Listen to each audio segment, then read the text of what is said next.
Graças a Deus, irmãos. Vamos abrir nossas Bíblias mais uma vez na Epístola de Paulo aos Colossenses. Vamos dar seguimento ao que iniciamos compartilhando ontem. Colossenses, capítulo 1.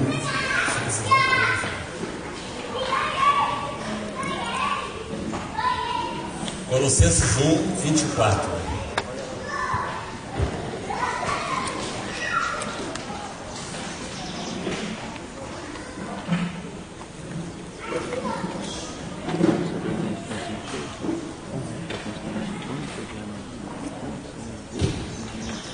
Colossenses 1, 24. Agora me regozijo nos meus sofrimentos por vós e preencho o que resta das aflições de Cristo na minha carne, a favor do seu corpo, que é a igreja. Vamos uma vez mais ler com bastante cuidado e atenção.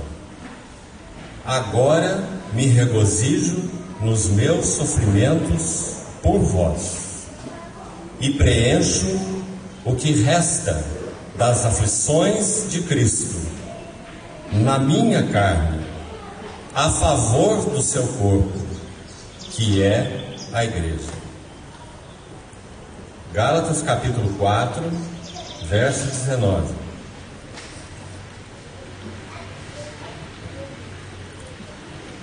Meus filhos, a palavra aqui é teknos, filhinhos, meus filhinhos, por quem de novo sofro as dores de parto, até ser Cristo formado em vós.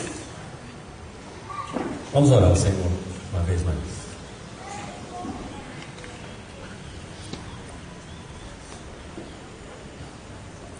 Querido Senhor, nós nos confiamos a Ti uma vez mais nessa manhã. Entregamos nas Tuas mãos a Tua palavra lida e rogamos a Ti que nos lidere pelo Teu bendito Espírito na compreensão da Tua palavra. Livra-nos de um assentimento apenas intelectual a ela. Dá-nos verdade e revelação espiritual. Atinge-nos com a Tua palavra, nós te pedimos. Supera nossas debilidades, limitações. Nós confiamos em Ti e no ministério superador, provedor, habilitador do Teu Santo Espírito. Ó bendito Espírito do Senhor, interpreta a Tua palavra a nós, Tu mesmo, que a sopraste e a inspiraste. Nós pedimos, em nome de Jesus. Amém. Irmãos, ontem nós falamos um pouco sobre serviço, sacerdócio, a visão do sacerdócio no Novo Testamento. Nós sabemos que na história da igreja, esse foi, historicamente, um tema extremamente importante, que Nosso Senhor, na sua fidelidade, usou homens, não apenas o tão conhecido Martinho Lutero, mas outros, para colocarem de novo no lugar essa verdade fundamental da revelação bíblica, o chamado sacerdócio universal de todos os santos. Mas, em termos de revelação e de realidade espiritual, desde a reforma até agora, nós temos tido uma carência imensa em que avancemos de maneira prática, real, verdadeira, genuína, neste assunto do sacerdócio de todos os santos e em tudo que isso significa. Nosso objetivo específico não é estudar a verdade do sacerdócio de todos os santos, mas é relacionar de forma a expor a verdade e aplicá-la, para que o Senhor nos ajude em termos bem práticos e bem específicos, e não apenas estudando a verdade em termos revelados, digamos assim, embora isso seja extremamente importante. Nós queremos, com a ajuda do Senhor, fazer as duas coisas. Nós vemos o significado dessa grandiosa verdade, o nosso sacerdócio santo ao Senhor, e vemos as suas aplicações práticas. Então nós dissemos para os irmãos ontem que nós iríamos examinar algumas relações do sacerdócio com alguns aspectos, alguns pontos. E ontem, pela direção do Senhor, nós podemos ficar em apenas um ponto. Nós relacionamos sacerdócio com a questão da consagração. E estudamos especialmente Romanos 12, para aqueles irmãos que não estiveram ali ontem, mas o assunto está gravado. Estudamos a relação entre sacerdócio e consagração. Os primeiros 8 versículos de Romanos 12. Os 2 primeiros versos, apenas para você então conferir na sua Bíblia, os 2 primeiros versos de Romanos 12 expõem o terreno da consagração. E não vamos retomar o que falamos ontem, mas a ênfase principal foi a respeito do significado da consagração, que consagração não é um ato que, estritamente falando, parta de nós para Deus. É óbvio que há uma resposta nossa para Deus, mas bem isso, uma resposta ou uma reação, porque a essência da consagração é o entendimento da verdade espiritual, que nós já fomos comprados por preço, e que um morreu por todos, logo todos morreram, e ele morreu por todos, para que os que vivem não vivam mais para si mesmos, mas para aquele que por eles morreu e ressuscitou. Então a Bíblia é muito clara em expor essa verdade, que consagração não é um ato nosso para com Deus, mas é um ato que começou em Deus, quando então comprou-nos, pagando o preço necessário na obra consumada do Senhor Jesus, para que nós fôssemos uma propriedade exclusiva de Deus, como diz o apóstolo Pedro. Então revelação, ou melhor, consagração, é uma reação à revelação de Deus a respeito dessa compra, do fato de que nós somos sua propriedade. Então ontem entramos em diversos aspectos daqueles 8 versículos primeiros de Romanos 12, que fazem essa correlação importante. Estude por você mesmo. Os primeiros 2 versos, a base da consagração. Rogo-vos, pois, irmãos, pelas misericórdias de Deus, ou seja, pelo que Ele fez, o que Ele já consumou, o que Ele já realizou. Agora então, o que compete a nós? Qual é a nossa resposta? Qual é a nossa reação? Apresenteis os vossos corpos, os que já foram comprados, os que já são propriedade particular, tem algo a fazer como resposta, apresentar os seus corpos. Isso para Deus é um sacrifício vivo, porque Deus é Deus vivo. Ele nos regenerou para uma viva esperança. Nós somos um sacrifício vivo, recebemos sua vida em nós. Então o sacrifício é vivo, para um Deus vivo. É santo, porque Ele nos pôs à parte. Nós fomos separados, fomos sacados de uma realidade prévia do mundo, do pecado, do diabo, diversos níveis de cativeiro, do ego, né? De nós mesmos, da morte. Fomos sacados de todo esse cativeiro múltiplo e fomos colocados em uma outra atmosfera, em um outro reino e em outra realidade, tão distinta da primeira, que Paulo diz em Efésios, que em Colossenses, capítulo 1, que Ele nos transportou do império das trevas para uma outra atmosfera, distintamente, nitidamente diferente. O reino do Filho do seu amor. Então essa é a base da consagração, essa compra, esse transporte, essa nova atmosfera no qual nós fomos colocados espiritualmente falando, em Cristo. Então, irmãos, nossos olhos espirituais precisam ser abertos. Amados, nós falamos um pouco sobre isso ontem, mas me permitam reforçar isso aqui. Um querido servo de Deus no passado, obrigado, um querido servo de Deus no passado disse assim, escute isso: um dos maiores danos na igreja atual tem sido que as verdades bíblicas têm se tornado familiares e conhecidas. Você percebe o que ele quer dizer? Consagração, assunto tão básico, serviço, assunto tão fundamental. Já li tudo sobre isso, já tenho estudado, já conheço. Uma das moléstias que temos vivido é que não temos entendido a distinção entre um assentimento intelectual e uma verdade revelada. Revelação não nos dá opção, mas assentimento intelectual nos dá opção. Podemos aderir a ele ou não, podemos comportar adequadamente a ele ou não, mas revelação não nos dá opção. Quando Paulo fala sobre esse assunto, por exemplo, ele diz assim: ai de mim se não pregar o Evangelho. O que você acha que Paulo quer dizer com isso? Que era um empregado com carteira assinada na empresa divina, se tornando um pregador do Evangelho? Então, ai de mim se eu não pregar o Evangelho. Alguns entendem assim: a mão de Deus vai pesar sobre mim se eu não pregar o Evangelho. Então Paulo diz: ai de mim, eu preciso pregar o Evangelho. O que ele quis dizer com essas palavras? Ele quis dizer que pregar o Evangelho para ele era algo compulsivo, era algo constrangedor. Em Coríntios ele diz: o amor de Cristo me constrange. Em Atos capítulo 20 ele diz: em nada considero minha vida preciosa para mim mesmo. Você vê o que é significado de consagração? Compreendido na experiência, na prática. Em nada considero a vida preciosa para mim, contanto que eu complete minha carreira e o serviço. Você vê, consagração, serviço, nas palavras de Paulo. E o ministério, o serviço que recebi do Senhor Jesus. Então, irmãos, quão necessário é esse assunto da revelação. Agora, irmãos, revelação, segundo 1 Coríntios capítulo 10, ela é um processo, como nós também citamos ontem, podemos dizer assim, citando a frase do irmão que citamos ontem, uma abertura do reino da realidade espiritual.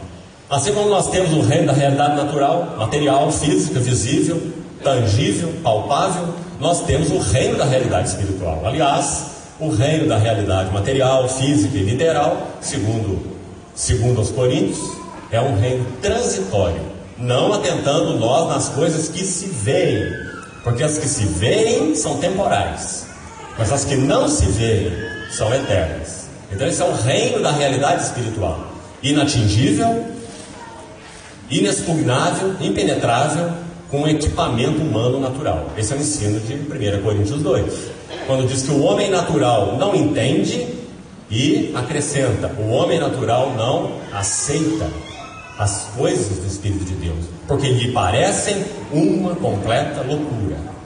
Não pode entendê-las, porque elas se discernem, se explicam espiritualmente. Mas então aquele lindo capítulo, 1 Coríntios 2, 10 em diante, toca nesse assunto da revelação e vai dizer assim: mas Deus, ali há um dos muitos mas preciosos do Novo Testamento. Há muitos mas preciosos do Novo Testamento. Esse é um deles. Quando mostra que o nosso equipamento intelectual, racional, natural, ele é inútil para as questões espirituais. O capítulo que Paulo vem dizer assim em Coríntios 2: foi em fraqueza, foi em temor e foi em muito tremor que eu estive entre vós, e minha palavra, minha pregação não se basearam em sabedoria humana, mas em demonstração do Espírito e de poder, para que vossa fé não se apoiasse, escute isso, vossa fé não se apoiasse em sabedoria humana. Você vê a diferença entre sabedoria humana, conhecimento bíblico e revelação? Então ele vai dizer assim: nem olhos viram e ouvidos também nunca ouviram, e nem jamais penetrou em qualquer coração humano o que Deus tem preparado para aqueles que o amam. Ou seja, inatingível, incompreensível. Esse é o verso 9. Mas no verso 10 ele inicia com mas Deus nolo revelou. Ou seja, abriu o reino da realidade espiritual e nós podemos ver. Bem-aventurados são os vossos olhos porque veem, e os vossos ouvidos porque ouvem. Porque muitos profetas e justos, lá dos tempos do Antigo Testamento, desejaram ver o que vós vedes, mas não viram, e ouvir o que vós ouvis, mas nunca ouviram. Então ele diz: Deus nos revelou pelo Espírito, porque esse Espírito a todas as coisas perscruta, porque ninguém conhece as coisas do homem senão seu Espírito que nele está. Assim também as coisas de Deus ninguém conhece senão o Espírito de Deus. Mas então esse Espírito de Deus nos foi dado para que conheçamos, ele continua, aquilo que por Deus nos foi dado gratuitamente. Isso é revelação. As palavras de Paulo em Coríntios 2. As palavras do servo do Senhor que citamos ontem, colocado de outra maneira, isso que Paulo escreveu em Coríntios 2, esse irmão então sintetizou revelação assim, com essas palavras tão significativas. Revelação é uma abertura no mundo, no reino da realidade espiritual, daquilo que é eterno, daquilo que não tem tempo, daquilo que é em Cristo, sua pessoa, sua obra, seu propósito. Abertura do reino da realidade espiritual pelo Espírito Santo, porque é só Ele que pode fazer, para que então nós possamos, agora, duas coisas: ver, mas não só ver, entrar. Sabe o que nós temos precisado, irmãos, desesperadamente como igreja? Entrar. Parece que tantas vezes nós temos nos comportado como aqueles que são convidados para um grande banquete e se sentem tão privilegiados, estão lá na festa, já fazem parte, já estão lá com seus trajes, né, participando da festa, já estamos em Cristo. Então aquela mesa maravilhosa é colocada, mas aí o anfitrião da festa levanta e diz assim: obrigado pela presença de todos, mas essa mesa deliciosa hoje foi só para contemplação. E nós sairíamos daquela festa muito frustrados, né? Porque deixamos para trás aquelas coisas deliciosas. Mas esse nunca é o desejo do Espírito Santo. Nosso Senhor, quando conversou com Nicodemos em João 3 sobre o reino da realidade espiritual, Ele colocou esses dois verbos juntos e tão importantes. Quem não nasceu de novo não pode ver. Revelação.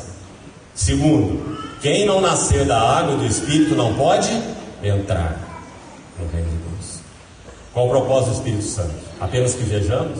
Ele quer nos tornar cabeçudos, cebolas, né? Como falamos, sabemos tudo, conhecemos tudo, não é?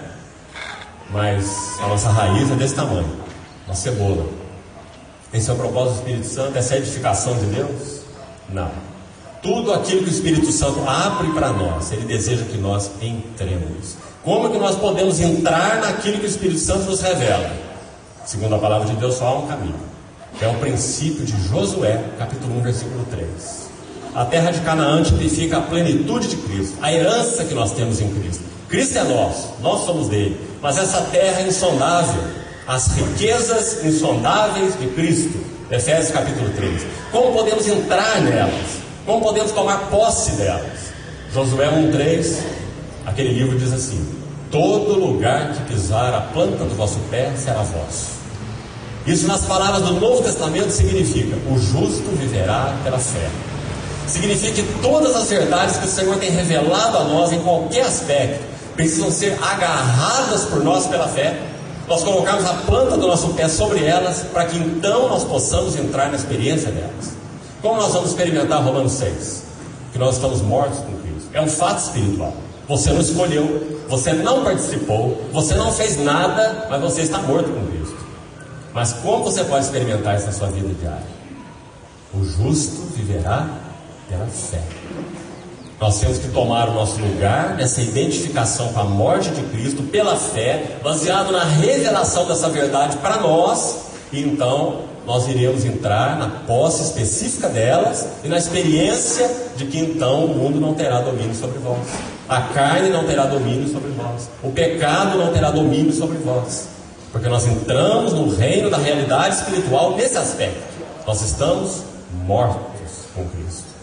Mas você percebe, irmão, como é fácil conhecer Romanos 6, decorá-lo, recitá-lo, mas não viver uma vida mortos em Cristo, mortos para o mundo, mas vivos para Deus em Cristo Jesus. Romanos 6, como é fácil.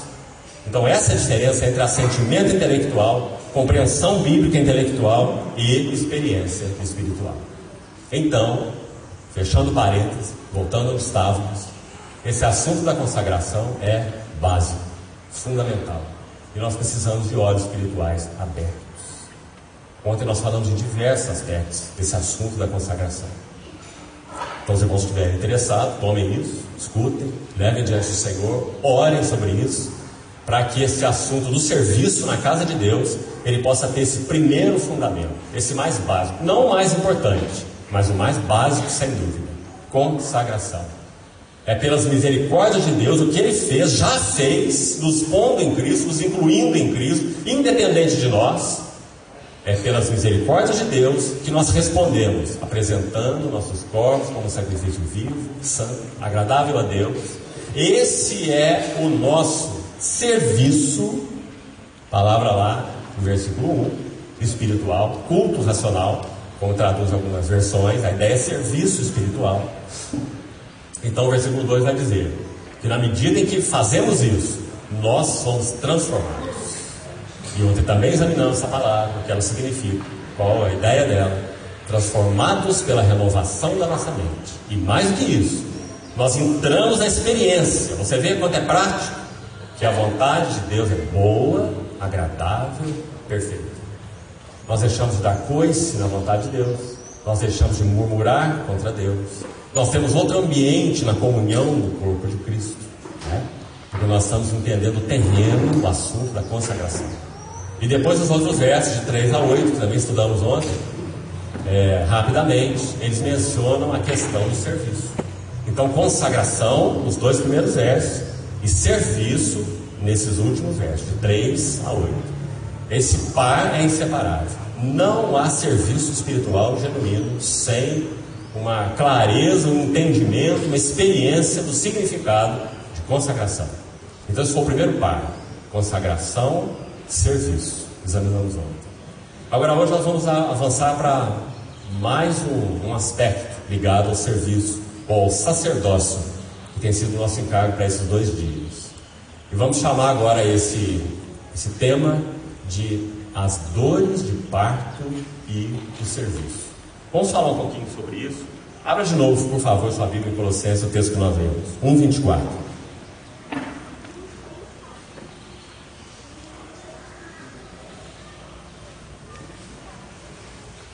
Irmãos, vamos entender em primeiro lugar algo muito importante que tem relação com esse versículo. Escute esse verso de novo, olhe para ele com atenção. Paulo diz assim: agora me regozijo por vós e preencho o que resta das aflições de Cristo. Agora a próxima frase vem entre vírgulas. Então, para entender bem o versículo, primeiro pule essa frase entre vírgulas. Como Paulo preenche o que resta das aflições de Cristo? Como e onde? Como e onde? Na minha carne. Na minha carne. Ele preenche o que resta das aflições de Cristo na sua carne. Está claro o versículo? Sim? Preenche o que resta das aflições de Cristo. Se você quiser inverter a expressão para entender melhor, não é? Na minha carne. E sofrimento então como e para quê? Em função de quê? A favor da igreja, não é? Que é o seu corpo. Então você vê o que Paulo está dizendo? Entenda bem, deixe que o Senhor torne isso claro para você. E vamos separar aqui então 2 coisas. Primeiro, as aflições de Cristo. Preste atenção aqui, irmão. As aflições de Cristo, no que concerne a obra consumada na cruz, ou a obra redentora, esse sacrifício não requer nenhum tipo de cooperação, nem de participação e nem de nada. Esse lagar, o nosso Senhor pisou sozinho, porque ninguém tinha capacidade de cooperar na obra da cruz. Só o Filho de Deus, plenamente Deus, plenamente homem. O Filho de Deus e o Filho do homem. Um só Deus e um só mediador entre Deus e os homens, Cristo Jesus, homem. Então esse lagar ele o pisou, os sofrimentos para a redenção. Isso é muito claro para todos nós. Agora nós vamos na contraparte aqui, e preste atenção nessa aqui.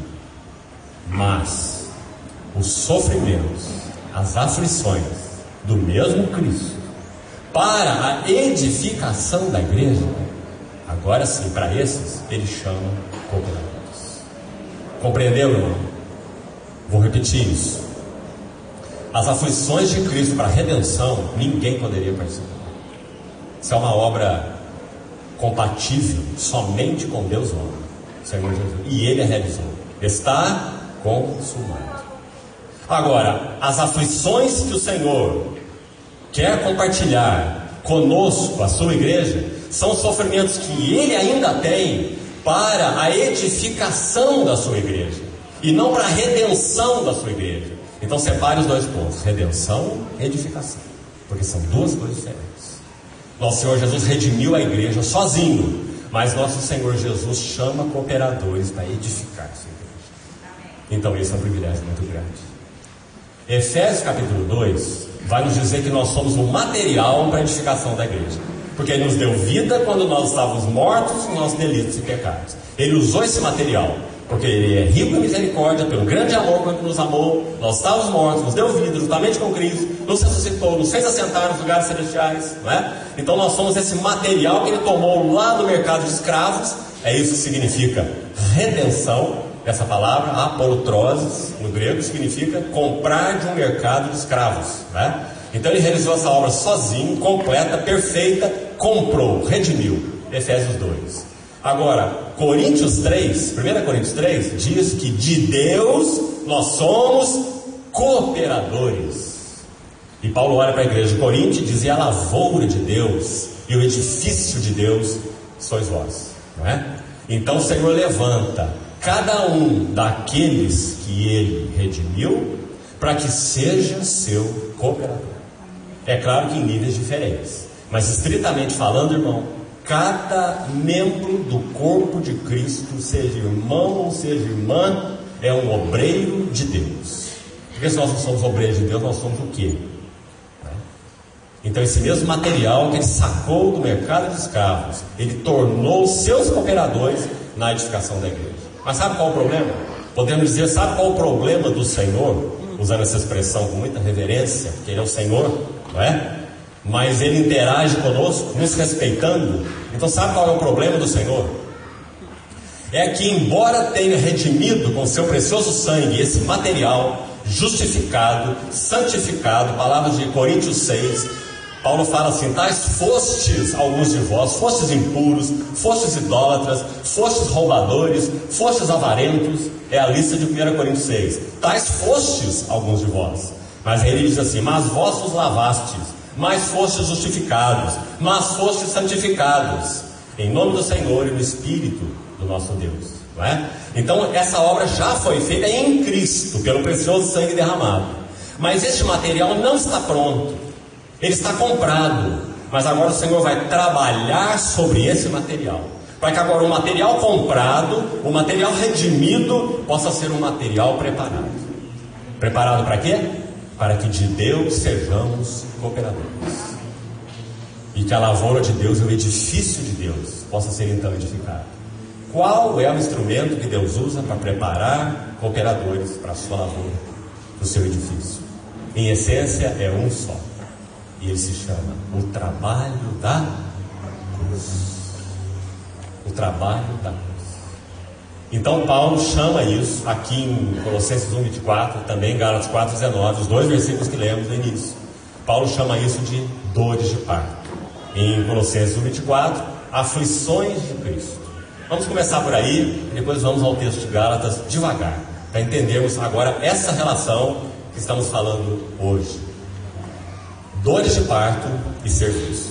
Irmãos, se nós queremos ser sacerdotes na casa de Deus adequados, com material preparado para sermos cooperadores, nossa primeira necessidade é deixarmos apenas de cantar sobre a cruz, falar sobre a cruz, pregar sobre a cruz e andarmos no caminho da cruz. Porque a cruz também pode ser um tanto teórica para nós, e realmente não entendemos na prática o significado do caminho da cruz. Nós confundimos o caminho da cruz. Nós achamos que o caminho da cruz é omissão. Nós achamos que o caminho da cruz é sentar no último banco da reunião e não abrir a boca em nenhum momento. Nós achamos que o caminho da cruz é suportar todas as coisas de uma maneira impassível, né? E confundimos tudo. Não entendemos o significado do caminho da cruz. Então vamos falar um pouco sobre isso, mas antes ainda precisamos colocar um pouco mais de fundamento aqui. Irmãos, a pergunta que o Senhor nos faz, se nós queremos ser servos, sacerdotes, cooperadores para que a casa de Deus seja edificada, a pergunta é direta, simples e profunda. A pergunta do Senhor é: quem vai morrer? Nós costumamos fazer a pergunta contrária, porque nós somos impressionados com vida. Senhor é a nossa vida, nós estamos nele, Cristo é a nossa vida, e quando essa vida se manifestar, nós seremos semelhantes a ele. Amém? Esse é um aspecto maravilhoso. Mas 2 Coríntios 4 mostra qual é o caminho da vida. E diz assim, Paulo falando de novo dele, ele que conhecia tão bem esse caminho da cruz, e ele que escreveu Colossenses 24, dizendo que ele preenchia na sua carne as aflições de Cristo. Então em 2 Coríntios 4 ele diz assim, em nós, veja, ele está se incluindo, e é plural porque ele está falando dos seus cooperadores também. Em nós opera o que, irmão? O que? A morte. Você entende esse versículo? Você compreende esse versículo? Em nós, Paulo, seus cooperadores, Timóteo, Silas, Epafrodito, Epáfras, muitos cooperadores. Paulo cita mais de 70 nomes nas suas 13 epístolas, de irmãos, amados, servos, cooperadores, Ele diz assim, em nós opera a morte, mas em vós a vida. Você viu o que Paulo quis dizer? 2 Coríntios 4, os primeiros 12 versículos, você vai encontrar um contexto tremendo sobre esse assunto das dores de parto, o significado disso, do caminho da cruz. Em tudo somos atribulados. Atribulados, nós dificilmente cantamos isso. Ó Senhor, glória ao teu nome, nós temos sido atribulados. Nunca ouvi o povo de Deus orar assim. Nunca ouvi o povo de Deus cantar assim. Porque nós temos uma mentalidade, por mais que rejeitemos teoricamente a teologia da prosperidade, nós temos uma mentalidade de prosperidade. Então nós ligamos Deus sempre com vida, em paz, e nunca ligamos Deus com tribulação. Mas Paulo diz, em tudo nós somos atribulados, em tudo nós somos abatidos, mas não destruídos, não é? Ele coloca aquela relação no capítulo 4 e explica assim, levando sempre no corpo o morrer de Jesus. Ele não disse a vida de Jesus em primeiro lugar, ele diz levando o morrer de Jesus. Aí sim ele acrescenta, para que também a vida de Jesus se manifeste em nosso corpo mortal. Aí ele fala, então de modo que em nós opera a morte, mas em vós a vida. Essa frase, irmão, leve aos pés do Senhor essa frase, pense sobre ela, e deixe que o Espírito Santo jogue fora toda a raiz de visão, de triunfalismo religioso na sua história. Em nós opera morte. Sabe qual é o princípio espiritual aqui? Guarde isso também. Nosso Senhor Jesus em João 12 disse assim, se o grão de trigo caindo em terra não morrer, fica só, mas se morrer, produz muito fruto. Tão claro. Porque a igreja não tem produzido mais fruto, segundo a Bíblia, não é porque ela tem falta de vida, é porque ela tem falta de morte. Por isso ela não tem produzido mais vida. Não conhece o caminho da cruz, não anda no caminho da cruz. Cada um de nós buscando nossos próprios interesses, desconhecendo o caminho da cruz, enquanto a casa de Deus permanece em ruínas. Foram as palavras de Ageu, exortando aquele povo que não tinha compreensão do significado desse caminho, Então, irmãos, quando nós olhamos para citar mais um exemplo, ilustrando ainda a mesma verdade, não saímos desse ponto em nenhum momento, vamos ilustrar de novo o mesmo ponto. Onde a restauração de Deus, esse serviço de cooperação maravilhoso para que Deus tivesse uma casa, para que Deus obtivesse glória, para que o templo em Jerusalém fosse reedificado através do ministério de tantos homens. Ageu foi um deles, Zacarias, e Neemias, e Esdras, e Esther, e Zorobabel, Josué e tantos. Qual foi o início, o primeiro passo nessa cooperação, nesse caminho da restauração de Deus, nesse serviço para adornar a casa de Deus, para reerguer o testemunho de Deus? Sabe onde começou?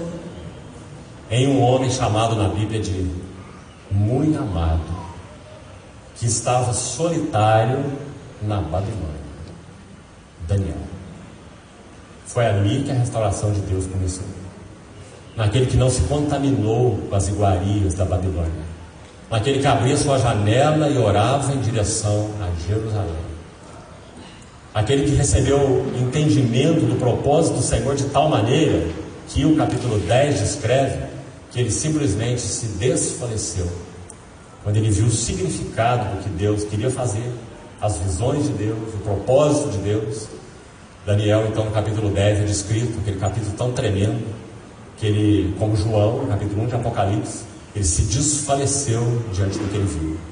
Então, em primeiro lugar, quando ele foi tocado a primeira vez pelo Senhor, ele é tocado mais de uma vez e vai se recobrando. Aquele capítulo é tão lindo, o Senhor o vai reerguendo, agora com uma nova visão, um novo entendimento, um reerguendo da morte. E o capítulo 10 diz: és muito amado. Então ele foi contemplado com aquelas visões de Deus a respeito do propósito de Deus para a restauração do seu santuário, da sua casa, do seu nome, da sua glória. Então, irmãos, a pergunta que o Senhor nos faz é: quem de nós vai morrer? Ou quantos de nós vão morrer? Porque espiritualmente falando, o princípio é: se não morrer, fica só. Irmãos, esse é um princípio inexaurível. Sabe por que nossa vida conjugal não avança? Porque nós queremos que o outro morra e não nós, não é? O outro que tem que morrer para sua maneira, morrer para sua vontade, morrer para suas ideias, nunca eu. Mas se não morrer, fica só. O segredo da vida conjugal é esse. Quando ambos na vida conjugal morrem, então encontramos o caminho da verdadeira comunhão. Quando na vida da igreja irmãos e irmãs morrem, então nós aprendemos o caminho da verdadeira vida, da verdadeira comunhão. Morrem em que sentido? Não no sentido de partir para o Senhor. É óbvio que não é disso que nós estamos falando. Mas morrem no sentido de conhecer o caminho da cruz. Não vivem mais para si mesmos. Então é isso que Paulo chama de dores de parto em Gálatas, de aflições de Cristo em Colossenses e de levar no corpo o morrer de Jesus em Coríntios. São três expressões que se referem à mesma coisa: o caminho da cruz. Agora então, vamos um pouquinho para Gálatas 4. Já falamos um pouco de Colossenses 1:24. Aflições de Cristo. Guarde então pelo menos isso. Se você esquecer tudo que nós estamos falando aqui, guarde isso.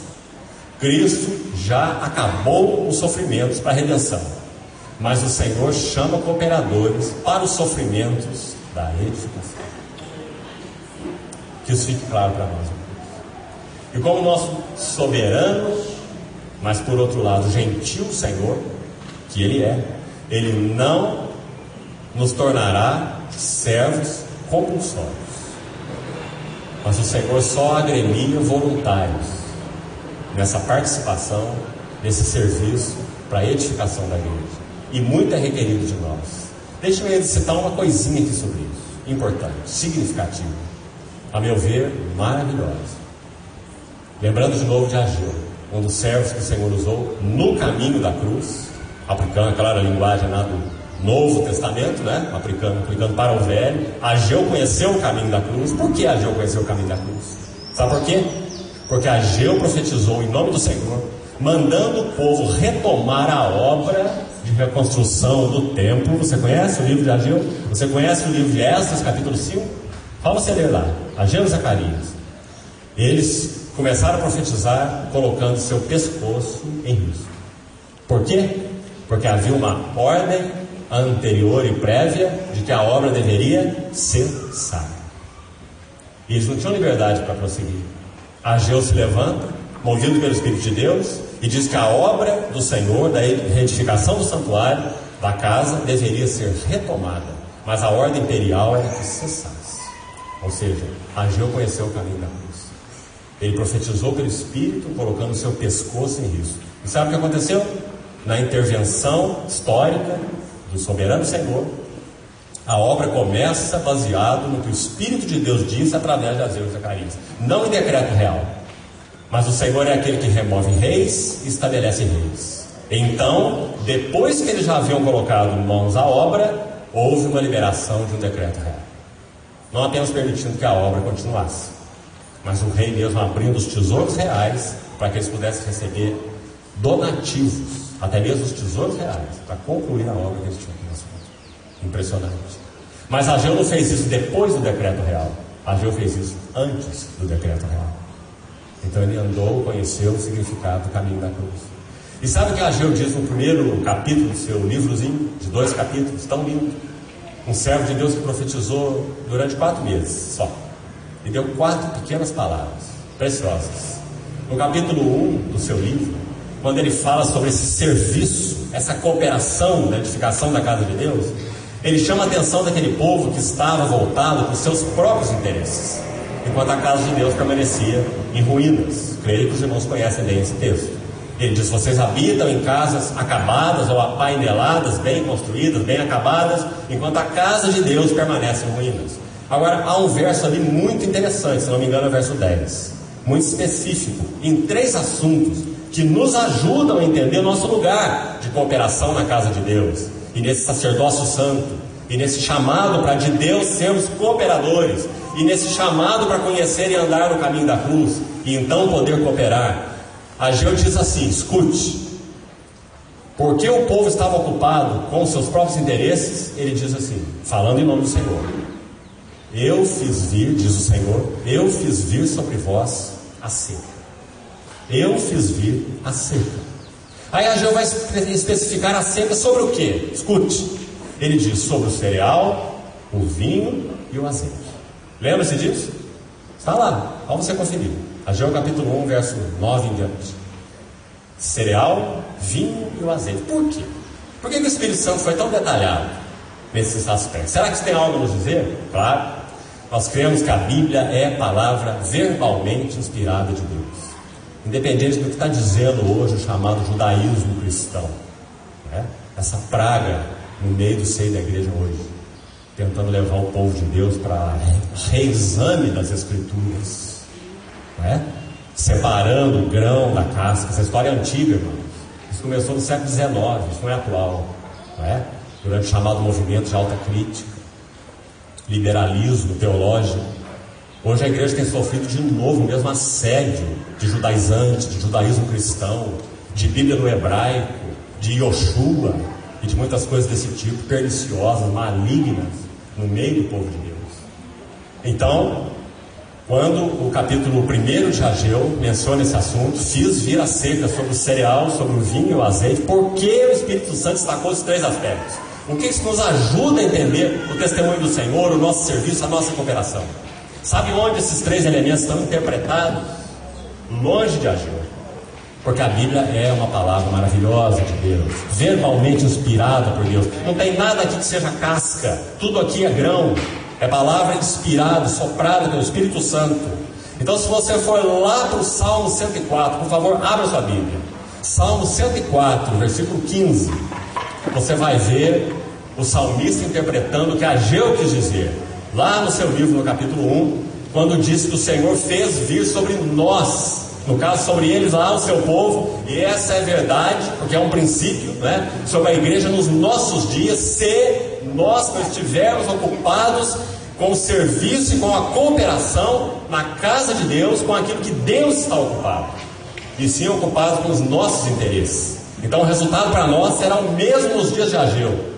O Senhor diz: sou eu. Ele não diz é o diabo, não. Ele diz: sou eu. Eu fiz vir a seca sobre vós, sobre o vosso cereal, o vosso vinho, o vosso azeite. E agora vamos ler o Salmo 104:15. Você já viu aí como esses elementos são interpretados aí? Aí estão colocados no sentido positivo, dizendo o que eles são e o que eles significam, espiritualmente falando. Então aí diz que o Senhor deu para o seu povo o pão, ou o cereal, né? O pão. E aí esse verso diz assim: que lhe sustém as forças. Então está aí esse cereal de Ageu, ou esse pão, trigo, não é? Interpretado. O que significa? Vigor espiritual. O Senhor faz vir a seca sobre o cereal no meio do seu povo. Vamos interpretar isso na linguagem espiritual. O Senhor faz com que percamos o vigor espiritual. Igreja sem vigor, sem força, raquítica, magrela, sem pão. Por quê? Ageu já disse: porque estamos ocupados com os nossos próprios interesses. Esse é o motivo. E o Senhor falou: não é o diabo que está provocando seca no meio de vocês, não sou eu. Eu fiz vir sobre o seu vigor. Então uma assembleia sem vigor, pão, cereal. Mas tem mais elementos aí que pioram a situação. Depois ele diz sobre o vinho, e o vinho está interpretado aí: o vinho que alegra o coração do homem. Então está escrito aí no Salmo. Então o vinho obviamente significa gozo, alegria. Assim também João 15, o capítulo da videira verdadeira. Vinho é o símbolo do gozo. Então, quando o Senhor faz vir a seca sobre o seu povo, Ele retira de nós a alegria. Então nós somos um povo sem alegria. Você já ouviu falar em Charles Mackintosh? Aquele que escreveu as notas sobre o Pentateuco? Muitos conhecem. Uma obra maravilhosa, de ajuda na interpretação da tipologia, dos símbolos, dos 5 primeiros livros da Bíblia, o Pentateuco.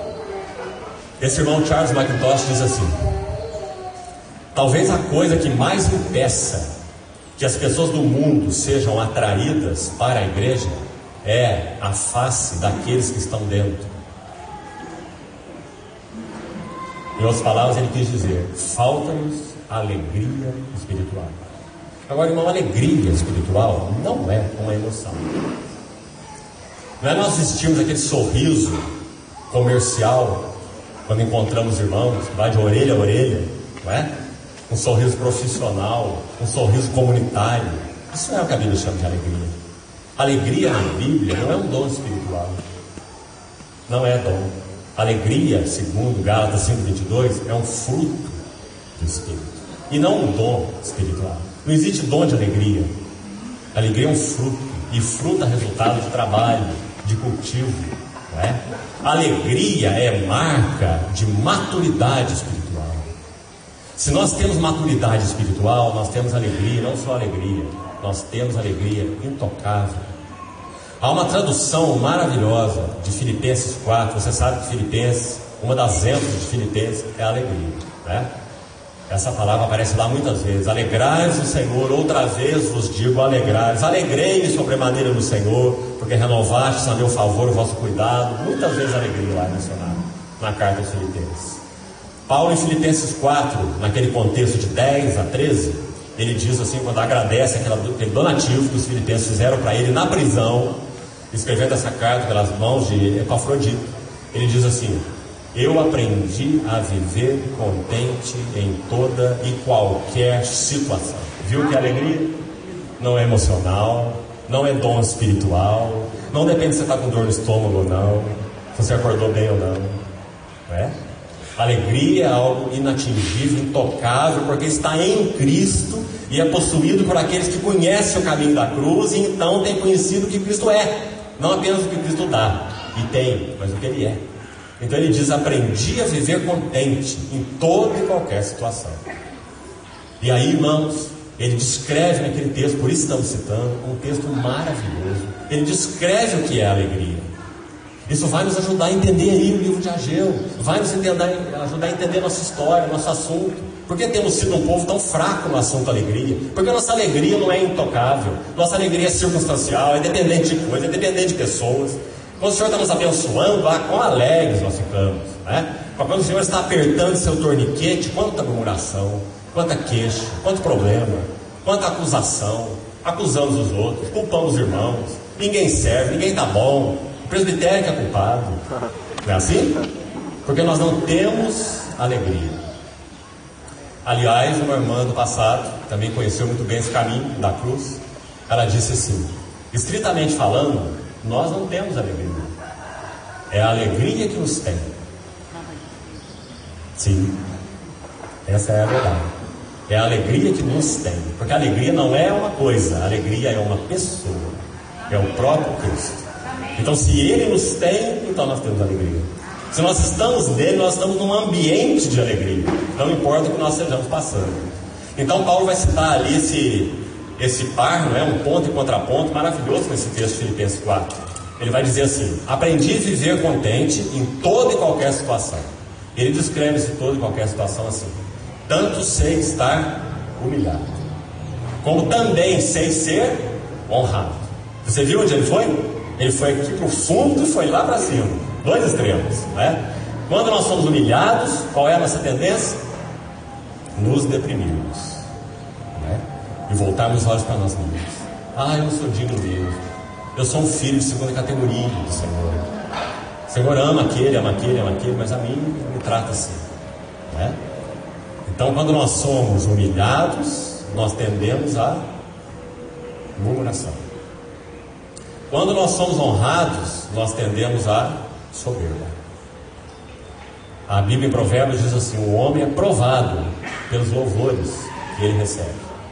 Então, quando nós somos honrados, nós estamos num terreno de alto risco.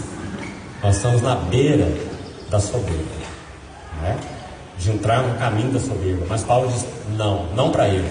Ele diz: eu sei ser honrado, sem se soberbecer. Por que ele não se soberbecia? Porque ele sabia que ele de si mesmo nada era. Mas por que ele não se deprimia sendo humilhado? Porque ele sabia que Cristo é tudo. Então você viu o que significa alegria? A alegria não é tocada nem pela humilhação e nem pela honra. Ela é permanente. Na humilhação ela não se deprime, na honra ela não se ensoberbece. Mas Paulo citou outro par. Ele diz: eu sei ter escassez, pobreza, falta, necessidade, mas ele também sabe ter abundância. Outro par, no mais extremo do baixo e no mais extremo do alto, né? Ele diz: também conheci os dois. Quando nós temos escassez, qual é a nossa tendência? Murmurar, né? Quando nós somos humilhados, deprimir. Quando nós somos honrados, nos soberbecer. Quando nós temos escassez, murmurar, né? Nós murmuramos. Quando nós temos abundância, confiança nas vidas, autoconfiança. Mas Paulo diz: não ando por nenhum desses dois caminhos. Tudo posso naquele que me fortalece. Então, um irmão traduzindo essa passagem tão linda de Filipenses 4, usando uma linguagem alternativa, ele diz assim: que o que Paulo quis dizer foi: eu aprendi que os meus recursos em Cristo são inesgotáveis e que o meu descanso nele é imperturbável. Veja essas palavras. Eu descobri que nele meus recursos são inesgotáveis e também nele meu descanso é imperturbável. Esse nele é a chave, irmãos. Então, se nós não conhecemos, não andamos, não permitimos esse trabalho da cruz em nós, nós nunca atingiremos maturidade espiritual e nossa vida não será marcada por essa alegria intocável, mas por uma alegria dependente de pessoas e de circunstâncias. Então esse é o assunto da alegria.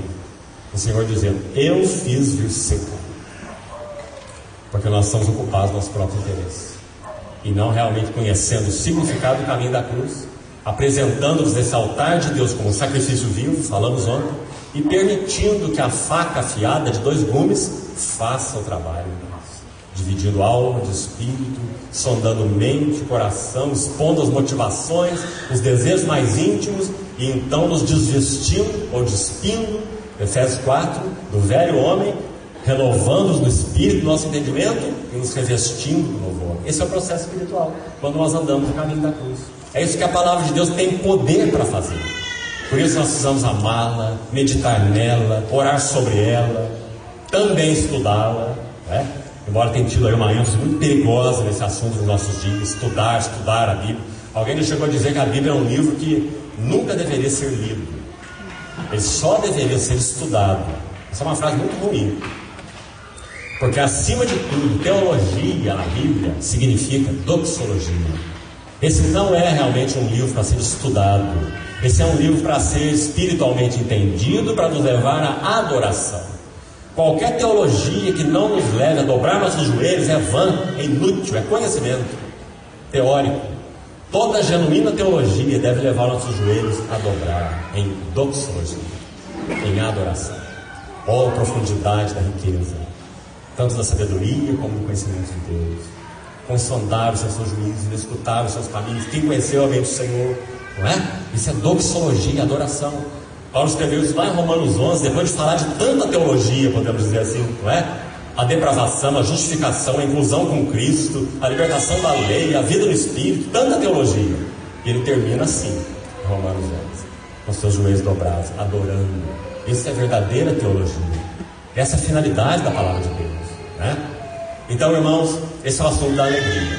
Agora, de novo, o Salmo 104:15 coloca um último elemento, também importantíssimo, né? Terrível. O Senhor também faz vir a seca sobre o azeite. E aí está interpretado o que significa o azeite. Olha para a sua Bíblia, leia aí. O azeite lhe dá brilho ao rosto. A simbologia está clara, né? Azeite dá brilho ao rosto. O que significa? Testemunho. Então, quando nós não estamos ocupados com os assuntos do Senhor, não estamos permitindo que a cruz trabalhe fundo em nós, levando sempre no corpo o morrer de Jesus, para que também sua vida se manifeste no nosso corpo mortal, e em nós opera a morte, mas em vós a vida. Quando não estamos andando sobre esse caminho, neste caminho, corporativamente falando, o resultado é triplo. Perdemos o vigor espiritual, pão, cereal. Perdemos o gozo, é a alegria. E perdemos o poder de testemunho, azeite, que é uma figura de testemunho do Espírito. E são três coisas graves. O que é uma congregação sem vigor? O que é uma congregação sem gozo? O que é uma congregação sem testemunho? Não é nada. É um clube social, uma entidade de fraternidade. Não é para isso que nós somos chamados, não é? Nós somos casa de Deus e fomos chamados para ser edificados no santuário que Deus vive. Mas o caminho do Senhor é o caminho da cruz. Então, irmãos, como precisamos reconsiderar esse assunto? Muitos substitutos têm tomado esse lugar, muitos. Então, voltando agora a Gálatas 4,19, o segundo texto que lemos na introdução, Paulo vai usar a mesma ideia com palavras diferentes. Vamos lá para esse texto agora, Gálatas 4,19, que nós lemos na introdução.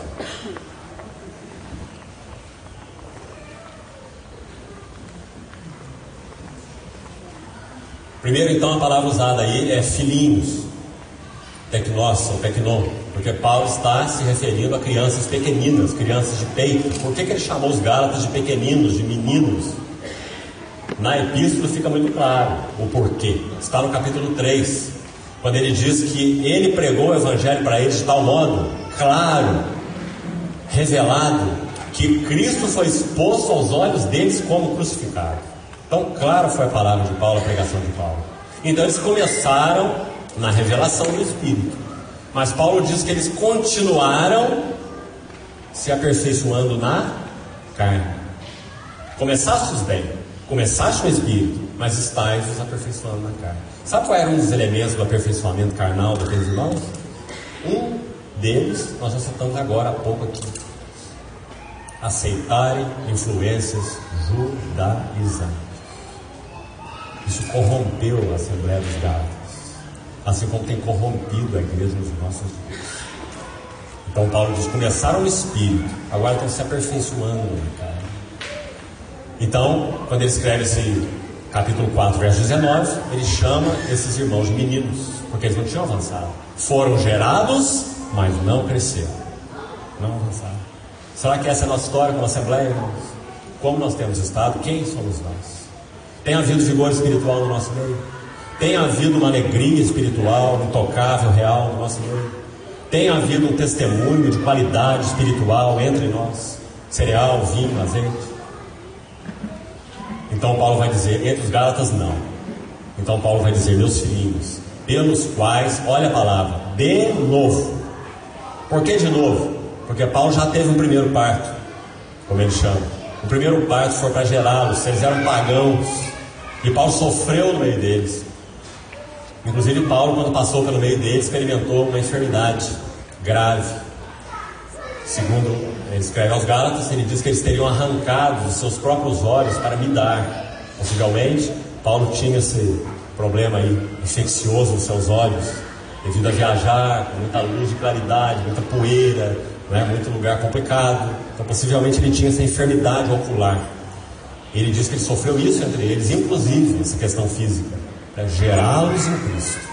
Então ele diz, meus filhinhos que não cresceram, foram gerados, mas não cresceram. Então eu de novo, olha esse verso com atenção, eu de novo sofro dores de parto. Agora ele diz por quê? Ele diz, até que Cristo seja... Agora precisamos acrescentar uma palavrinha aí, que não está na maioria das traduções, não é que torne a nossa deficiente, né? Nós temos uma ótima tradução nas nossas mãos. Nunca questione a tradução da Bíblia, irmãos. A Bíblia é um livro espiritual. As traduções têm seus problemas? Sim, elas têm seus problemas, mas elas não corrompem a revelação bíblica, em nenhum sentido. Então, a palavrinha necessária de se acrescentar aí é plenamente. Sofro dores de parto até que Cristo seja plenamente formado em vós. Então você vê o que significa dores de parto? Lá nas palavras de Colossenses, aflições de Cristo na minha carne. Por que Paulo sofria? Por que Paulo levava sempre no corpo a morrer de Jesus? Está explicado aí. Para que Cristo seja plenamente formado em vós. Irmãos, o que nós estamos buscando na vida da igreja? Qual é o propósito de nós nos relacionarmos? Para que nós somos chamados para sermos esse sacerdócio santo? Tem um motivo central: é para que nós pelejemos, andando no caminho da cruz, para que Cristo seja formado na vida dos irmãos. A mente de Cristo, o caráter de Cristo, o que Cristo mesmo é. Irmãos, esse é o motivo pelo qual nós temos que nos desgastar. Como nós corremos riscos aqui, irmãos, de até mesmo examinar as Escrituras com propósitos diferentes, com alvos diferentes, olhando para assuntos diferentes. Irmãos, isso, me permito dizer assim, pessoalmente, particularmente falando, tem me preocupado muito. Irmãos que abrem as Escrituras se preocupam tanto com assuntos secundários, se preocupam muito, mas muito mais com Israel do que com a igreja, se preocupam muito, mas muito mais com o anticristo do que com Cristo. Isso é uma deficiência na nossa batalha espiritual, de compreensão do nosso chamamento, na minha maneira de ver. Nós somos chamados para nos ocupar com Cristo, e nós somos chamados para nos ocupar com a igreja. Irmãos, quando um trabalhador, um funcionário do Banco Central americano, ele é treinado, e é treinado muito, para identificar as notas falsas de dólar, ele nunca, em nenhum minuto sequer, ele entra em contato com as notas falsas. Ele conhece cada milímetro quadrado da nota verdadeira. Porque a hora de colocar uma nota falsa a 10 metros de distância dele, ele vai dizer, é falsa. Porque ele sabe tudo sobre a verdadeira. Nós não fomos chamados para nos ocupar do anticristo e saber tudo sobre ele, mas nos ocupar de Cristo. Nós não fomos chamados para nos ocupar de Israel, mas nos ocuparmos da igreja, para que então nós possamos encontrar o caminho do Senhor, o caminho de Cristo e o caminho da igreja. E o Senhor nos ajude nisso, a estarmos refocados, realinhados. Então, voltando ao texto de Gálatas, até que Cristo seja plenamente formado em vós. E para concluir esse ponto, ainda vamos precisar avançar pelo menos para mais um, o texto de Coríntios que nós citamos, 2 Coríntios 4, de 5 a 12, em especial esse contexto, de 5 a 12, quando Paulo começa assim: temos, porém, esse tesouro em vasos de barro. No verso 7, se não me engano, ele começa esse contexto, verso 7. Esse tesouro em vasos de barro, para que a excelência do poder seja de Deus e não de nós. Aí ele diz: em tudo somos atribulados, porém não desamparados. E ele segue assim: abatidos, mas não destruídos. Então ele diz no verso 10: levando sempre no corpo o morrer de Jesus. Agora vamos usar a própria Bíblia para fazer uma ilustração aqui. De novo, o significado do caminho da cruz lá na figura do Velho Testamento. Vamos prestar atenção aqui. Quando o povo de Deus caminhava no deserto, eles tinham uma ordem designada por Deus. Deviam seguir a ordem de Deus. Na ordem de Deus, a arca ia no centro. Iam 6 tribos na frente e 6 tribos atrás. Quando eles foram atravessar o Jordão, que é uma figura da cruz, da participação nos sofrimentos de Cristo, diferente do Mar Vermelho. Mar Vermelho é interpretado em Coríntios 10 como tipificando o batismo, muito claramente, batismo, batizados na nuvem no mar com respeito a Moisés.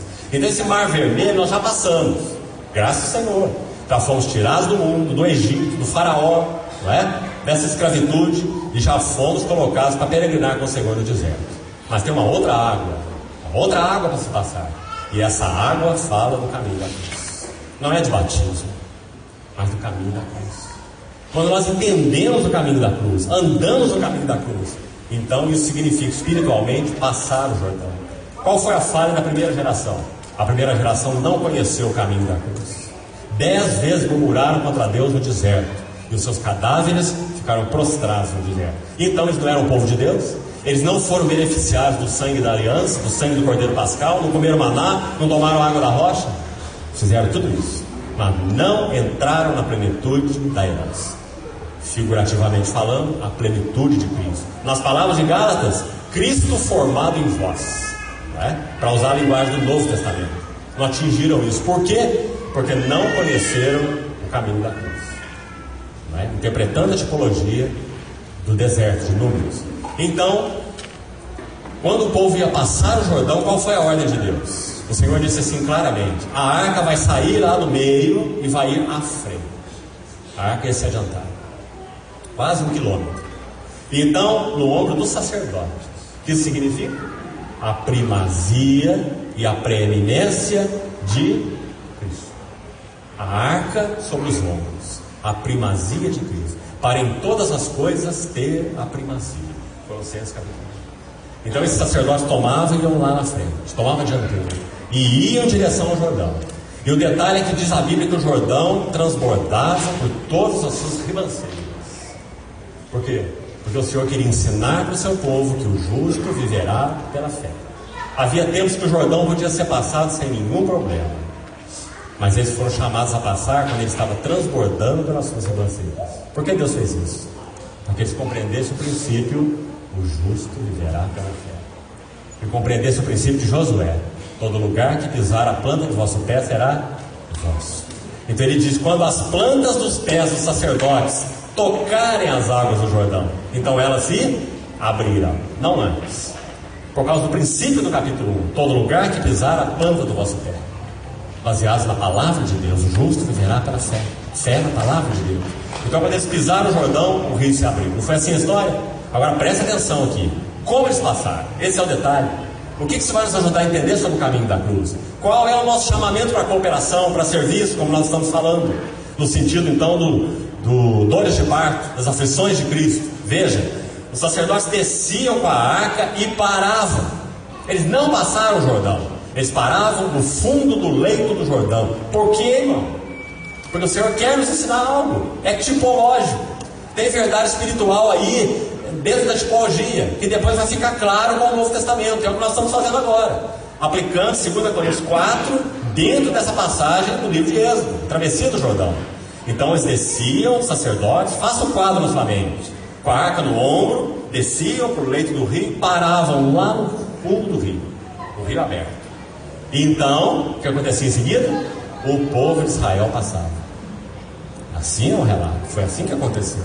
E todo o povo passou, e todo o povo foi para o outro lado do Jordão. E então os sacerdotes saíram do leito do rio.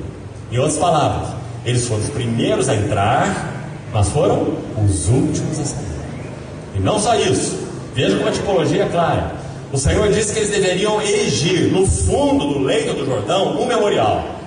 Deveriam tomar 12 pedras, uma simbolizando cada tribo de Israel, e deveriam fazer um altar no fundo do Rio Jordão, com 12 pedras, digamos, um memorial da morte, Mas também eles deveriam carregar 12 pedras para fora, porque depois que eles passassem o rio, eles iam fazer outro memorial, outro altar erigido com 12 pedras, do lado de fora do rio. Por que será? Por que Deus é tão meticuloso? Por que essa história toda? Porque não pode ser diferente, não é? Porque a tipologia está envolvida. O Senhor quer nos falar de verdades espirituais. Elas são explicadas aí, como nós falamos, no Novo Testamento, em vários textos, entre eles 2 Coríntios 4. Em nós opera a morte, mas em vós a vida, não é? Então o Senhor estava deixando claro que o caminho para entrar na plenitude de Cristo é o caminho da cruz, é o caminho da morte. É permitir que a cruz opere fundo nas nossas vidas, para que então nós possamos ser cheios de vida e transbordar de vida. Então o altar no fundo do leito, o altar do outro lado do leito. Irmãos, esse é o chamamento para que sejamos cooperadores na lavoura de Deus e no edifício de Deus. Então a pergunta é: quem de nós vai morrer? Ou colocado ainda de forma melhor, quantos de nós vão morrer? Vão permitir que em si opere a morte, para que em outros opere a vida. Não é o que eu acho, o que eu entendo, o que eu quero, o que eu penso, mas o quanto a cruz tem trabalhado em nós.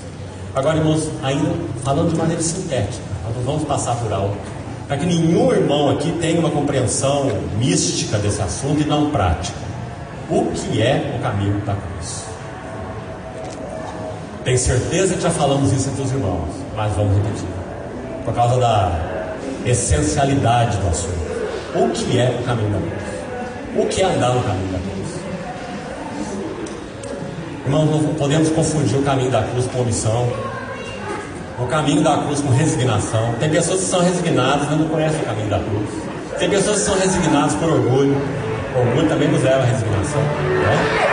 Resignação não é o caminho da cruz. O que é o caminho da cruz? O caminho da cruz significa, em primeiro lugar, permitirmos que a palavra de Deus atue em nós de maneira a separar o que é terreno do que é celestial, o que é da carne, o que é do espírito, o que é nosso, o que é do Senhor. Hebreus capítulo 4, versículo 2. O primeiro braço do trabalho da cruz em nós é a palavra. Por isso nós precisamos amar a palavra.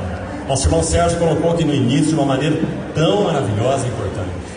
Se nós ouvimos a palavra do Senhor e até mesmo nos deleitamos com ela, nós estamos correndo um risco muito grande, porque esse deleite pode nos limitar a um deleite intelectual e um deleite emocional. Mas essa nunca é a intenção do Senhor.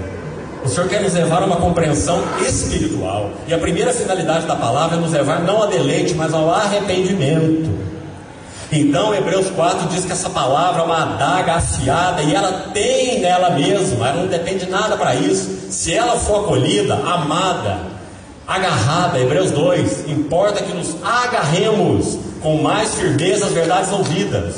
Então, se nós fazemos isso, deixa o assunto mais com a palavra, porque ela é poderosa, Tiago capítulo 1, para salvar as vossas almas. Porque nós explicamos ontem já, irmão.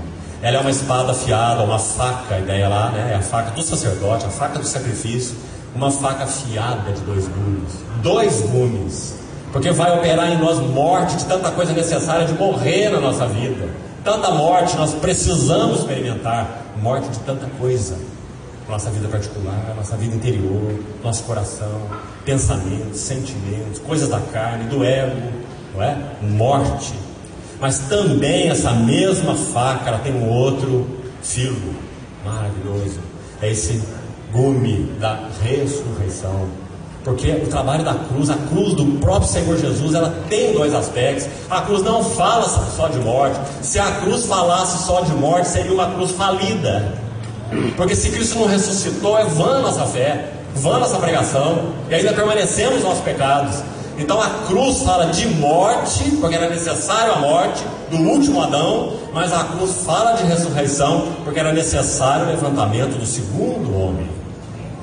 Então a cruz é morte e ressurreição. Por isso a faca é afiada de 2 gumes. Que maravilhoso, irmãos.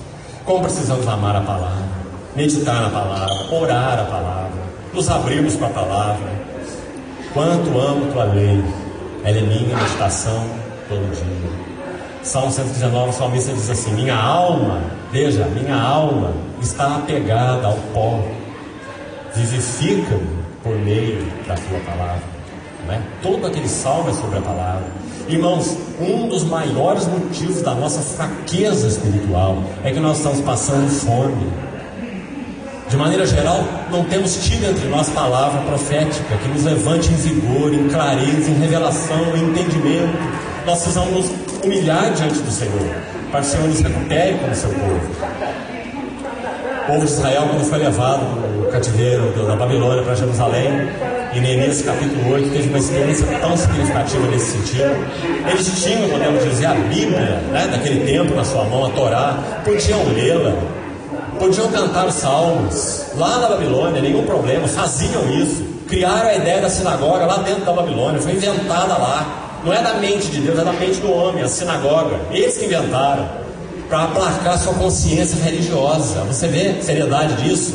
Então tem a Bíblia, vamos ler a nossa Torá, vamos cantar os salmos, vamos fazer orações, vamos ter reunião. Tudo isso tinha na sinagoga, só não tinha o mais importante. O resto tinha. O mais importante era o altar, sacrifício, que fala da cruz, da centralidade da pessoa e da obra de Cristo. Você vê, eles tinham toda a parafernália religiosa, mas não tinham a centralidade.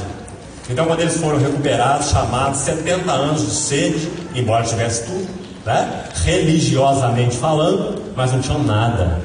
Porque quando eles chegaram no tempo de Neemias 8, está aí na sua Bíblia, Esdras, o escriba. Esdras, que no capítulo 7 do livro dele, verso 10, é dito que ele dispôs seu coração para buscar a lei do Senhor, para obedecer. Você vê quem era Esdras? E para ensinar em Israel. Então podemos dizer que Esdras foi um mestre, foi um profeta. Ele é o escriba, como os judeus o chamam, não é? Então o Senhor usou esse homem, porque era um homem da palavra, e ele foi usado para adornar a casa de Deus. Então quando chega em Neemias 8, a cena é muito maravilhosa, e você precisa fazer o quadro na sua mente. O povo está ouvindo a mesma Torá que eles tinham na sua mão 70 anos. Não está ouvindo nenhuma palavra diferente, nenhuma novidade, nenhuma nova moda, nenhuma nova unção, nada dessas bobagens. Está ouvindo a Torá de novo, que eles tinham na mão deles, mas está ouvindo de uma maneira diferente. Porque agora eles estão ouvindo não na Babilônia, agora eles estão ouvindo em Jerusalém. Agora eles estão na vontade de Deus. Agora eles estão no lugar que representa a mente de Deus, a glória de Deus, a vontade de Deus. Então agora a mesma Torá era diferente. Então Neemias 8 registra assim, que quando eles ouviam aqueles irmãos, aqueles israelitas, que começaram a falar desde a alva, diz o texto, e foram até o meio-dia, basicamente 6 horas, se revezando naquela plataforma que montaram lá para isso. Está lá em Neemias 8. Diz que aquele povo ouvia a palavra e chorava, e chorava, e chorava. A mesma Torá. Só que agora então aquela palavra Torá, aquela palavra escrita, ela foi tornada uma palavra viva, refalada, soprada, porque agora eles estavam no lugar adequado, de acordo com a mente de Deus, de acordo com a vontade de Deus. Então agora a Bíblia era diferente. Você vê a importância disso, irmãos? Nós podemos ter uma Bíblia velha, se nós não estivermos no centro da vontade de Deus, não é? Palavra inspirada por Deus, mas para nós, o que concerne a nós, uma letra morta. Assim foi para eles a Torá na Babilônia, mas não agora em Neemias 8. Então eles foram encorajados, lembra? Dizendo assim: não pranteeis, não choreis, esse é um dia consagrado ao Senhor. E disseram assim: a alegria do Senhor é a vossa força. Qual era a alegria do Senhor ali em Neemias 8? Só tem uma explicação: o povo em arrependimento. Era a palavra de Deus entrando fundo no coração daqueles que tinham Torá durante 70 anos, mas não significou nada para eles. Mas agora a faca afiada de 2 gumes entrou, produziu neles arrependimento. E aqueles pregadores, aquelas pessoas que estavam lá compartilhando, disseram para eles: a alegria do Senhor. O Senhor está contente, está satisfeito, está alegre. Por quê? Porque a palavra entrou e vocês estão em arrependimento.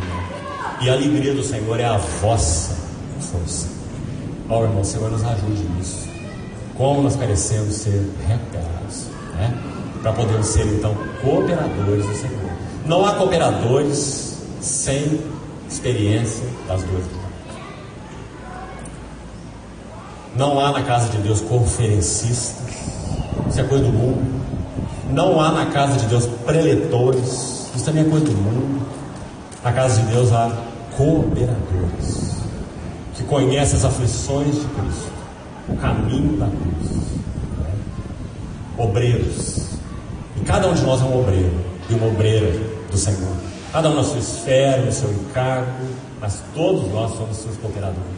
Mas então nós precisamos entender que o caminho para esse material comprado, como falamos, já redimido, o caminho para esse material ser preparado é o caminho da cruz. E concluindo esse assunto, o caminho da cruz, a entrada da palavra viva de Deus em nós é o primeiro braço do caminho da cruz. Se não amarmos a palavra, nos dobrarmos sobre a palavra, orarmos a palavra, buscarmos revelação da palavra, irmão, nada acontecerá conosco. Nada. Por isso o diabo sempre rangeu os dentes contra a palavra, sempre, porque ele odeia a palavra de Deus revelada. Então esse é o primeiro caminho, braço do trabalho da cruz, do caminho da cruz. Mas é claro, há um outro aqui que não pode ser desconsiderado. A cruz também opera em nós mediante as circunstâncias, ou a providência de Deus. Irmão, nós que cremos no Senhor, não entendemos que nada aconteça em nossas vidas da carne. Nosso Deus se chama destino e nem sorte. Paulo diz em Coríntios 8 que há um só Deus, pelo qual são todas as coisas, e um só Senhor. Então ele é capaz de utilizar, não que ele promova, senão Deus seria autor de pecado, e ele é luz no qual não há treva nenhuma. Então Deus não é promotor de pecado e nem promotor de descaminhos, mas ele é de tal modo soberano que ele é capaz, mas isso depende dele. Então não brinque com o pecado, não brinque com o mundo, não brinque com a carne, porque é muito sério brincar com a carne. Quem semeia na carne colherá corrupção. Mas na soberania de Deus, ele é capaz de usar até os nossos caminhos para nos ensinar profundas lições e administrar sobre nós a cruz. Mas isso não torna Deus autor do pecado e nem de nossos caminhos. Agora, deixando esse assunto de pecado e de descaminhos, porque isso não é o que mais importa aqui. Todo o arranjo providencial de Deus visa a formar em nós o caráter de Cristo. Vamos aplicar isso. Você nunca pode, diante da revelação bíblica, achar que você casou com a pessoa errada. Você casou com a pessoa certinha, porque o Senhor ordena circunstâncias, o Senhor arranja circunstâncias. Você nunca deve imaginar que você está em comunhão com os irmãos errados. Somos nós que somos errados, e a comunhão com os irmãos vai nos ajustar, porque o Senhor vai usar circunstâncias, o Senhor vai usar pessoas, o Senhor vai usar aperto, o Senhor vai usar disciplina, o Senhor vai usar a maneira de um, a maneira de outro, para que então a cruz seja trabalhada em nós. Filipenses 4 diz assim: não tenha cada um em vista o que é propriamente seu, senão cada qual o que é dos outros. Nada façais por partidarismo ou vanglória, mas por humildade, considerando cada um os outros superiores a si mesmo. O que Paulo está nos ensinando? O caminho da cruz através de circunstâncias. E nós devemos olhar para todos os nossos irmãos e olhar para eles como nossos mestres e não como nossos alunos. Todos os nossos irmãos e irmãs do corpo de Cristo são mestres divinos em nossas vidas. Nós nunca tivemos comunhão com uma pessoa comum. Todas as pessoas são ordenadas por Deus para realizar o trabalho de Deus em nossas vidas. Mas, irmãos, nós somos muito complicados. Nós nos consideramos melhores, mais instruídos, mais experimentados, né? E impedimos que o trabalho da cruz, através das circunstâncias, opere mais fundo em nós. Então esse é o trabalho da cruz de maneira prática, pela palavra, pela providência ou pela circunstância. Assim a cruz opera em nós, assim o Senhor prepara o material, assim nós nos tornamos participantes das aflições de Cristo na nossa carne, para que a sua casa pode ser edificada e Ele obtenha glória. Irmãos, isso é o centro do nosso chamamento no que concerne ao serviço. Nós nos sentiremos inúteis, desgastados, se nós aplicarmos a nossa vida para qualquer outra coisa. Nós deveríamos considerar, vamos concluir aqui, nossos ofícios particulares, nossas profissões, como costumamos chamar, secundárias em relação a esse chamado. Deixa eu citar um exemplozinho, por favor, tenha mais 5 minutos de paciência comigo. Tem um capítulo muito lindo em Neemias sobre isso. É o capítulo 3 de Neemias. Quando é registrado ali aqueles que cooperaram na reedificação dos muros de Jerusalém, que lindo livro, irmão. Como nos ajuda no sentido da cooperação e do serviço, o tema que nós estamos falando aqui, e das aflições de Cristo.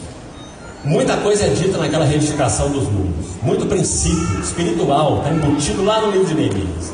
Princípios lindos, importantíssimos. Por exemplo, lá diz que quando aqueles muros foram reconstruídos, aqueles cooperadores edificavam a parte do muro correspondente à frente da sua casa. Não todos eles, mas uma grande parte deles. Vários são citados lá. Fulano de tal, e Ciclano e Beltrano edificaram o muro defronte da sua casa. Você vai ver essa expressão lá, defronte da sua casa. Esse é um princípio espiritual. Significa que na restauração de Deus, na cooperação de Deus, se nós não estamos restaurando de frente da nossa casa, vamos esquecer a questão de restauração da igreja de Deus. Não há igreja saudável sem famílias saudáveis. Não há um sacerdócio santo na casa de Deus, se não há um sacerdócio santo na nossa casa. Não há profetas na casa de Deus, se não há profetas domésticos. Porque nós fomos chamados para ser profetas, sacerdotes e reis no nosso lar.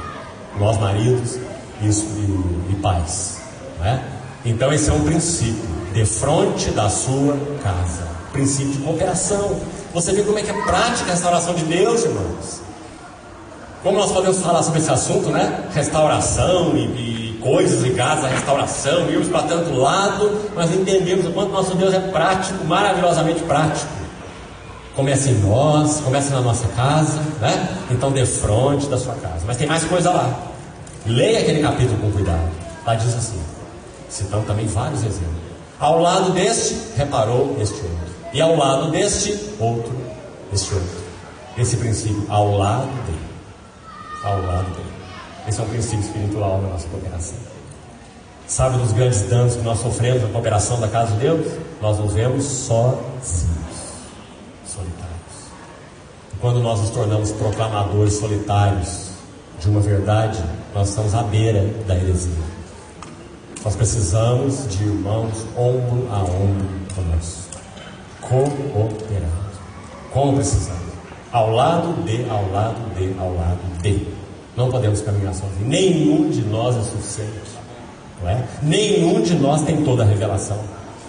No corpo de Cristo não pode haver aquele dedão disforme, não é? Aquele dedão, aquela doença que faz o dedão engrossar, crescer, até vira para o lado assim. Você já viu? Aí você olha para aquela mão, em vez de você ver uma mão harmônica, você vê aquele dedão doente, grosso, torto, não é? Um ministério saliente, predominante.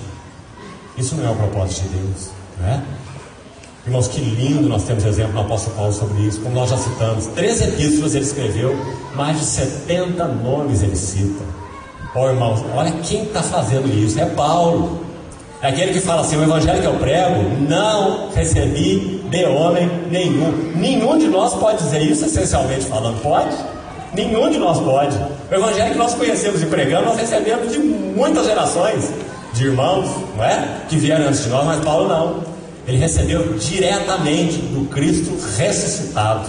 Ele se encontrou com ele na estrada de Damasco, e ele pode dizer, desça um anjo do céu e prega o evangelho para você diferente do meu, rejeita o anjo e acolhe o meu evangelho, não é? Disse Paulo. Foi esse homem, é esse homem que cita nas 13 epístolas mais de 70 nomes pessoais. Que lindo, irmãos. E alguns ele diz assim, amado, meu amado, o amado, não é?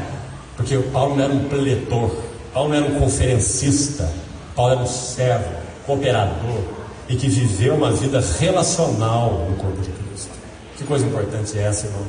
Então esse é o princípio lá de Neemias, ao lado de. Mas também há outra frase lá, interessante naquele capítulo. Você precisa também recolher mais esse princípio lá. Depois dele reparou fulano de tal, e depois dele fulano de tal. Porque no corpo de Cristo também há essa sequência. Por exemplo, Paulo fala assim, eu plantei, mas Apolo regou, mas é Deus quem dá o crescimento. De modo que nem Paulo é alguma coisa e nem Apolo, mas Deus que dá o crescimento. Mas você viu a ordem? Eu plantei e Apolo regou. Ou seja, Apolo depois de mim, nesse aspecto aqui da obra. Em outros lugares Apolo foi primeiro que ele, não é? Então esse é o depois de. Precisamos aprender a respeitar também esse assunto do depois de, da nossa esfera de cooperação. Muitas vezes nós atropelamos o que o Senhor já está fazendo através de outros. Que queremos introduzir nossa maneira, nosso jeito, nossos conceitos, não é? Então esse é um outro princípio tão importante do serviço. E o último que eu vou colocar para encerrar, quarto, todos eles estão lá no livro de Neemias, ligado à restauração dos muros. Sabe qual é? Um lindo princípio. O Espírito Santo achou necessário falar sobre duas classes de pessoas, citando sua profissão e o que eles fizeram para cooperar no serviço de Deus. Muito lindo. Então há um verso ali naquele capítulo que diz assim, dentre eles reparou fulano de tal, um dos ourives, e também o outro dos perfumistas. o Espírito Santo faz isso? Será que era necessário falar que o fulano trabalha com ouro, o outro fulano trabalha com perfume, então trabalhar no ouro? Para que essa meticulosidade? Claro que tem uma lição ali linda, espiritual. Se você vai trabalhar com perfume, primeiro você precisa de um bom nariz, né? Necessariamente não precisa ser grande assim igual o meu, mas precisa ser um nariz bem afinado, né? Você não pode estar exposto aí a muita poeira, fungo, mofo, porque se seu nariz for danificado, sua profissão vai ser danificada. E se você é ourives, você também tem que trabalhar com tato fino, né? Como um hábil cirurgião. Então, se você for jogar uma partida de vôlei durante o dia e tentar trabalhar à noite como ourives, você não vai conseguir. Sua mão vai estar toda trêmula, não é? E aí a Bíblia está dizendo que ourives e perfumistas foram trabalhar carregando pedra na edificação dos muros. Qual é o princípio? Que eles consideraram os seus ofícios particulares como sendo secundários na edificação da casa. Irmãos, isso é um assunto tremendo para nós. Se nós não considerarmos nossa ocupação particular como sendo secundária na edificação da casa de Deus, nós estamos fora do assunto da edificação do testemunho do Senhor. Na verdade, o que nós falamos de profissão é nosso encargo secundário. Nossa profissão é ser os servos do Senhor e cooperarmos na edificação da casa do Senhor. Agora, é óbvio que aqueles que são servos, que têm esse foco e que permitem esse trabalho da cruz, que de Deus são cooperadores, eles não são mal trabalhadores. Ah, não, pode ter certeza. Pode ter certeza que esses ourives aqui eram dos bons ourives. Pode ter certeza que esses perfumistas aqui eram dos bons perfumistas. Sabe por quê? Colossenses 3 diz assim, Colossenses 4, que todos aqueles que trabalham e têm patrões, eles devem aprender a trabalhar servindo a Cristo, seu Senhor, e não debaixo de vista e servindo a homens, não é? Então nós fazemos bem o nosso trabalho, somos responsáveis, somos testemunho no nosso trabalho, mas esse não é o encargo do nosso coração. O encargo do nosso coração é a casa de Deus. Então nós vamos colocar o nosso nariz a serviço, né? E vamos colocar o nosso tato a serviço, porque nós somos chamados para de Deus sermos cooperadores. Mas, irmãos, isso só vai acontecer se nós compreendermos bem o nosso chamado. De Deus somos cooperadores. Consagração, serviço, dores de parto e serviço. Vamos guardar isso. A pergunta do Senhor para nós é: quantos de nós vão morrer? Porque se não levarmos no corpo morrer, a vida de Jesus não se manifesta no nosso corpo mortal. Havia outros aspectos que tínhamos encargo inicial de considerar aqui, mas nós vamos deixar isso uma outra ocasião, para que não passemos apressadamente por nenhum deles. O Senhor nos conduziu até aqui, nos ficar até aqui, e vamos considerar então pelo menos esses dois elementos ligados ao sacerdócio, ao serviço, aos pés do Senhor: o assunto da consagração de ontem e o assunto das dores de parto de hoje. O Senhor nos ajude a compreender isso, irmãos, que não tenhamos tido um final de semana de encontro de palavra. Que o Senhor nos ajude a termos tido um final de semana de reconsideração aos seus pés, de oração, de retomada, de entendimento. Se o Senhor for misericordioso conosco, e esse é seu desejo, nós sabemos, nós vamos reencontrar esse caminho de cooperação no serviço ao Senhor. Medite de novo sobre esses princípios. Abra esse capítulo de Neemias que nós citamos. Não deixe isso só no seu caderno. Ore sobre isso. Considere qual tem sido a sua situação dentro desses princípios. Onde eles te expõem, onde eles te provam, porque nós precisamos, cada um de nós, fazer isso, para que o nosso serviço seja ajustado diante do Senhor e possamos ser cooperadores adequados para essa edificação para a qual nós fomos chamados. Não há nenhum serviço no universo mais elevado do que esse. Deus está edificando uma casa. Servos de Deus do passado, viveu na época dos irmãos chamados Irmãos Unidos, na época de John Nelson Darby, chamado C.A. Coates. Ele diz assim: se Deus tem uma casa aqui na terra, essa deveria ser a principal ocupação de todo homem de fé. Que frase, né? e Deus tem uma casa aqui na terra. Agora a questão é, como essa casa está? Qual é o nosso lugar nessa casa? Qual é o nosso chamamento dentro dessa casa e o que significa cooperar na edificação dessa casa? Lembra, irmão, o Senhor nunca vai se cadastrar como funcionário dele. Em primeiro lugar, a obra de Deus somos nós. Se Ele não fizer esse trabalho em nós, somos inúteis na edificação da casa de Deus. Então que o Senhor nos ajude nisso. Vamos lá. Senhor, entregamos a Ti Tua palavra com confiança e com o reconhecimento de que só o Senhor pode trabalhá-la nos nossos corações. Nos ajuda a compreender Teus assuntos na Tua perspectiva. Senhor, seja misericordioso conosco uma vez mais. Nos livra de ilusões, descaminhos, confiança própria, autossuficiência.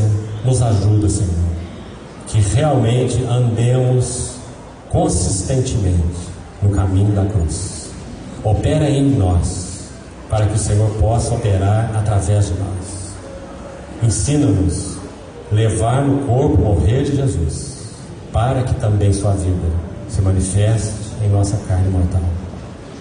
Obrigado porque o Senhor tem prazer em se revelar, em falar conosco, e por isso mesmo que te pedimos, que o Senhor dê a todos nós resposta, responsabilidade em acolher a Tua palavra nos nossos corações. Obrigado, Senhor, pela Tua fidelidade, bondade para conosco.